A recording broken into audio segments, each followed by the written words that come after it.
And the Nigerian National Petroleum Company Limited, in collaboration with security agencies, has intercepted trucks and discovered a depot used in stealing crude oil in the Niger Delta region. 6 suspects have so far been apprehended. Well, one of the security heads of the private security company says intelligence reports reveal that a 1,000 metric tons capacity barge was coming to berth, loading with illegal crude oil declared as sludge. Well, 6 suspects, like we said, have so far been apprehended. Apparently about 2.5 weeks ago, we received intelligence that this yard, which is called Maui Services Limited, was being used as a depot for the transfer of illegal products as crude. And we looked at what the yard was configured for, what it's got authority for, or what it's authorized to do, was to process sludge. But however, there was nothing linking the yard to the intelligence at the time. But what we had to do was to plant surveillance in the area until a badge came in. But that still wasn't enough because the area is authorized to operate badges.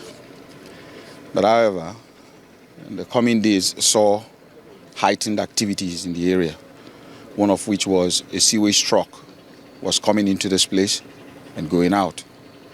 As at that particular point in time, we did think, or our thoughts then, was that it was actually coming here to process sewage. It did about 2 trips. It was on the 3rd trip we didn't think that there was going to be that much sewage in this place for a truck to be coming in and going out, and we had to apprehend the truck. So upon getting the truck and inspecting it, we discovered it was carrying crude oil. Let's now speak with Alagoa Morris, who is the Program Manager, Environmental Rights Action and Friends of the Earth, Nigeria. He joins us from Nigeria. Hello, Morris. Thank you for joining us. Yeah, thank you very much. I'm reaching you live from Alagoa here, the capital of Bayelsa State. Thank you for having me. Very good.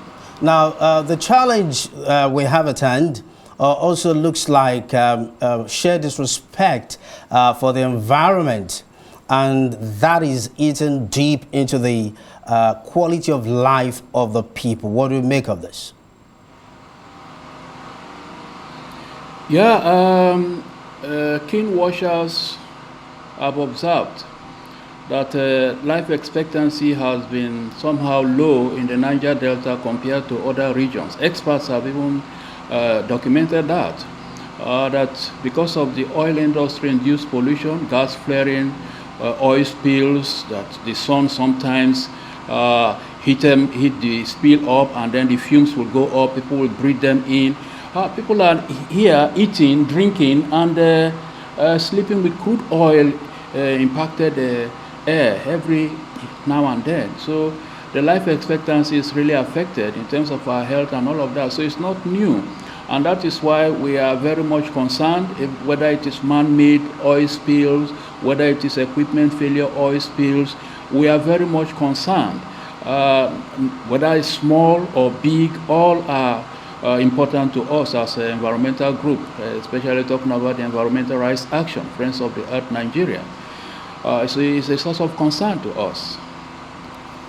Well, more is a source of concern, not just to you, but to everyone around should be concerned, because looking at the fact that where this gas leak is currently happening, we're here is not too far away from Koluama, which of course, if you cast your mind back to 1953, that major disaster. And even 12 years ago, there was a similar incident as well. So as it stands right now, from that exclusive report by Ovieteme George, it did state that this is an abandoned site. So do you know if the authorities have been informed about this leak so that way they can do something about it to avert a major disaster? Yes, thank you very much. About 2 days ago, when community folks reached out to us, informing us about this incident, we did advise that they should reach out to the regulatory agencies, that's the Ministry of Environment and NOSRA, the federal government regulatory agency, for them to go for a joint investigation visit to do the needful, if possible, stop the leak. And as of yesterday or day before yesterday, I was with the director of the NOSRA, and he received a call from the commissioner of environment, and he quickly stopped our engagement. He rushed down to meet the commissioner, and as of today or so, yesterday, they've been to the site, and I am reliably informed. The Environmental Rights Action is reliably informed, not only from NOSRA, but also from community persons, that they have successfully stopped the wellhead from easing the way it was observed by community people. And first of all, I have to commend the community people, the Okpoma people, for being very vigilant, because that was how they say the ITO incident that happened in 2020 or thereabout, 21 or thereabout, started. It happened in 2019, and it also happened in 2022 or so, yeah, if my memory is correct. So it started small and eventually escalated. And so from this basis, I have to commend the people of Okpoma Kingdom for being vigilant, and also those who first saw it, informing the community leadership and then reaching out to other stakeholders like ERA and then eventually the regulators. So today, we can say it has been stopped, it didn't escalate, and that is how it ought to be. Thank you. Okay, beautiful. Beautiful. Maurice, that it's a good news that it's been stopped. But then I heard one of the fishermen, a lady, saying they couldn't fish for 4 days. That's really a cause for concern. That's disturbing. Now, usually when an incident like this occurs, it's either system equipment failure or vandalism.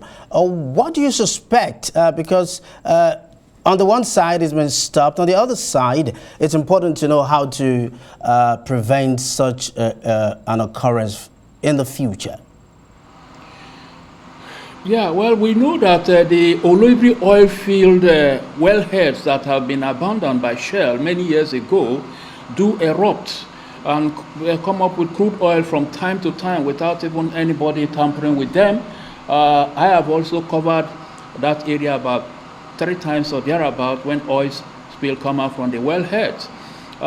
There are so many, if there are some oil wells that are just, capped, not functional for years, like in a community of Okuruba community where our own former leader, Oronto Douglas, hails from. Shell had a oil well that has been capped there for years. But very recently, I learned ITO that has taken over the lease from that area, approached the community, and they are working to see how they can activate that oil well. I think this is how the one in Okpoma had been abandoned so many years ago, and this is unacceptable for you to just drill the well, cap the wellhead, and then walk away. You see, so for that lady complaining, it's normal. When there is gas leak, out of fear or concerns, people will advise, don't set naked fire around this area. Don't do this, don't do that. And that is what has been happening in places where we have gas leak. It happened in Elf's facility at OBT in 2012 around April, when gas leak was everywhere. People were relocated even from their houses. They were asked not to put on lamp or to scratch matches. So it is not new to advise people within areas where such gas leaking is taking place. And for them to say they could not go to fish for one reason or the other, maybe the pollution, the little drops of crude oil and all of that, is also germane. It happens. Sometimes community people, when they say they observe this, they observe that, people think they're exaggerating. but it is actually what happened. And that's why we have seen this severally in the field, and we have documented them. And when somebody says, did you see? I would say, well, it is what they told us, and we also observed. You see, so these things are happening again and again.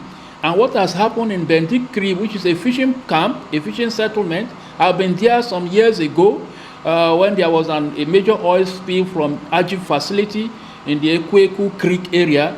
We went to that Bendikri and we accessed this oil well. As we were about accessing it to see what was happening, some community security guys arrested us. They accosted us, detained us, and took us to the community. They even suspected that we are not coming for environmental issues. But we thank God when we got to the community, we told the community leadership that we heard about your spill on the radio, and that's why we are coming. And so the community leaders were very happy. Say, oh, they did not just spend money to go on air.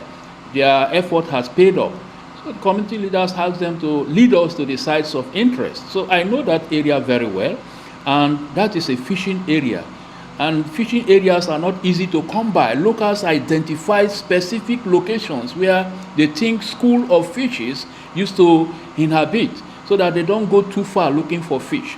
So I agree with the lady that something happened. To us about the impact, the negative impact of such spills. When you talk about, the fishing and even the lack of access to clean water by the people. But at the end of the day, most of the time you hear about leaks. You hear about oil leaks and spills. Not a lot of the times you hear so much about gas, because of course some would say you can't really see its impact on the water. But I ask you directly as an environmentalist, as we get ready to wrap up right now. Yes, you've talked to us about some of the impact, but the fact that this particular head, like so many around the Niger Delta region, are abandoned, they're not being tapped, and sometimes they still leak and cause all of this destruction. Talk to us about the implications of that, and really how we can avoid future occurrence of such leakages that, if not contained on time, can be disastrous. Yeah, thank you very much. First of all, we have to tell facility owners or operators in the Niger Delta to ensure that they carry out regular integrity checks on their facilities.